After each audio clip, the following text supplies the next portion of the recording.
क्या आपके पास एक लार्ज डॉग ब्रीड है? तो फिर इस वीडियो को मिस मत करना। Hi everyone, my name is Simran and I welcome you all to another episode of Woof.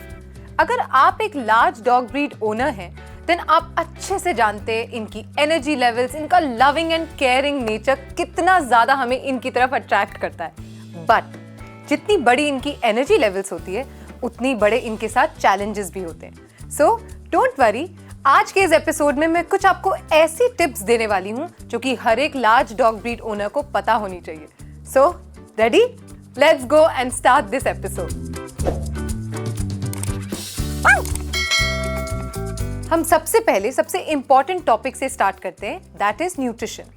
वैसे तो हर साइज के डॉग ब्रीड्स के लिए एक केयरफुल न्यूट्रिशनल प्लान बनाना इंपॉर्टेंट होता है, but because large dog breeds की ग्रोथ रेट बहुत फास्ट होती है, इसीलिए they have unique dietary and nutritional requirement. Large dog breeds में कॉमनली दो हेल्थ कंसर्न्स होते हैं। One is a bone and joint issue, the other one is their weight issue. And इन दोनों ही कंसर्न्स को आप प्रॉपर बैलेंस्ड न्यूट्रिशन एंड एक health routine and weight control के साथ मैनेज कर सकते हैं। इसीलिए चलिए सबसे पहले हम स्टार्ट करते हैं to understand a bit more about their bone and joint issues. Joint health large dog breeds के लिए एक बहुत ही मेजर हेल्थ कंसर्न होता है, इसलिए फ्रॉम एन अर्ली एज आप ऐसे फूड आइटम्स इंक्लूड करें अपने लार्ज डॉग ब्रीड के डाइट में जिससे कि आप बहुत अर्ली प्रिवेंटिव केयर स्टार्ट कर पाएँ। फूड आइटम्स जिसमें कंट्रोल्ड कैल्शियम हो एंड फॉस्फोरस लेवल हो, वो उसके स्केलेटल इश्यूज को भी रिड्यूस करेगा। ग्लूकोजामिन एंड कॉन्ड्रोइटिन ये दो ऐसे सप्लीमेंट्स हैं जो भी आपको अपने डॉग के डाइट में इंक्लूड करने हैं, specially to maintain their healthy cartilage and joint functions. Food items जिसमें ओमेगा 3 फैटी एसिड हो, ये भी आपको इंक्लूड करना है अपने डॉग की डाइट में, क्योंकि वो उसके शाइनी कोट को प्रमोट करेगा, उसकी हेल्दी स्किन रखेगा एंड उसके जॉइंट इन्फ्लेमेशन को भी रिड्यूस करेगा।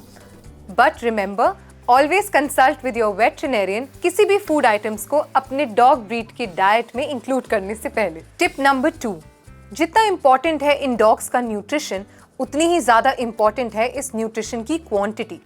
एक जेनेटिक डिजीज होती है hip dysplasia. It is actually an abnormal development of a hip joint in larger dog breeds.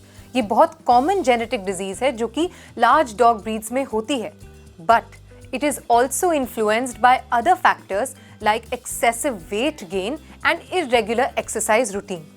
अगर आप अपने डॉग के न्यूट्रिशन क्वांटिटी को बैलेंस्ड रखेंगे तो आप जेन्युइनली उसके वेट को भी कंट्रोल कर सकते हैं and at the same time कितना प्रेशर उसके जॉइंट्स पे पड़ रहा है उसे भी रिड्यूस कर सकते हैं। अगर लार्ज ब्रीड है, जैसे आप गोल्डन रिट्रीवर है, ये है, तो इसके लिए आपको रेगुलर एक्सरसाइज मस्ट है, ठीक है ना। तो एक तो एक्सरसाइज आप रेगुलरली कराएं, ठीक है। कभी आप पपी अडॉप्ट करते हैं तो 4 मंथ्स के बाद मोस्टली कई बार क्या होता है, कॉन्जेनाइटल डिफेक्ट आता है हिप डिस्प्लेशिया, ये बड़ा कॉमन है। और गोल्डन रिट्रीवर में तो हमने काफ़ी देखा है वो है। अगर तो आप उस पर ज़रूर ध्यान रखना चाहिए। Tip number 3, energy routine and mental stimulation. Large dog breed के पेट पेरेंट होते हुए you need to understand their energy levels, तभी आप उनके लिए एक इफेक्टिव रूटीन एंड एक एक्सरसाइज का प्लान बना पाएंगे। Remember, long walks, running exercises and mentally stimulating games and play activities आपको ऐड करनी है इनके रूटीन में, and then you can keep your dog healthy, mentally sharp and physically fit. Tip number 4, early training from a young age. As a pet parent of a large dog breed, इनकी strength को control करना सबसे ज़्यादा ज़रूरी है। इसीलिए you need to start teaching them good behaviour from a young age. चाहे basic commands हो, सिट, स्टे, कम, गो, ये कुछ ऐसे कमांड्स हैं जो आपको प्रैक्टिस कराते रहना है, चाहे आप पर्सनली घर पे कराएं या फिर you can take professional help.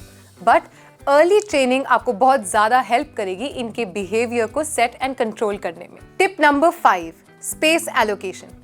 बड़े डॉग्स को ज़्यादा स्पेस चाहिए होती है। सो अगर आपके घर में इतनी डेडिकेटेड स्पेस नहीं है जहाँ पे आपका डॉग खेल सके या फिर फ्रीली घूम सके, then it is your responsibility as a pet parent कि आप अपने सोसाइटी के पार्क में या फिर किसी ओपन ग्राउंड में उसे लेके जाएं जहाँ पे वो बिना लीश के अपनी mental and health well being के लिए फ्रीली घूम सके। अगर आप एक डॉग पेरेंट है जो कि नोएडा में रहते हैं and you are trying to find a space जहाँ पे आप अपने डॉग को ले जा सकते हैं, then go check out our previous episode, क्योंकि उसमें हमने नोएडा डॉग पार्क को विजिट किया which is based in sector 137। It's a lovely place, go check out and you will see why I am saying that. And if you've just joined our channel now, then stay tuned because हमारे upcoming episodes में we'll be visiting the dog parks that are based all over Delhi and we'll be back with a fresh review from Team Wolf. Tip number 6, regular vet checkups. Normally large dogs का जो life span है वो smaller dogs के comparison में shorter होता है. It is primarily because of the accelerated growth of aging. It causes a lot of wear and tear in their body and that causes their shorter lifespan. Plus, they're even prone to certain chronic diseases like joint and bone issues, जैसा मैं आपको बता चुकी हूँ, cancer and even some heart conditions. You can take care and actually detect these chronic diseases at a very young age and early stage अगर आप उन vet appointments को miss ना करें। तो ये थी वो कुछ टिप्स जो कि as a large dog breed parent आपको पता होनी चाहिए। If you will follow these tips, इन टिप्स को आप ध्यान में रखेंगे and with all the love and care जो कि आप अपने डॉग को दे ही रहे हैं, your dog is going to have a lovely long and healthy life. This is me Simran signing off. I'll be back next week with another informative and interesting episode जो कि आपकी pet parenting journey को और भी ज़्यादा fulfilling बनाएगा। So stay tuned and अगर अभी तक आपने subscribe नहीं किया है, then go ahead and subscribe to our channel Woof. I'll see you in the next one. Bye.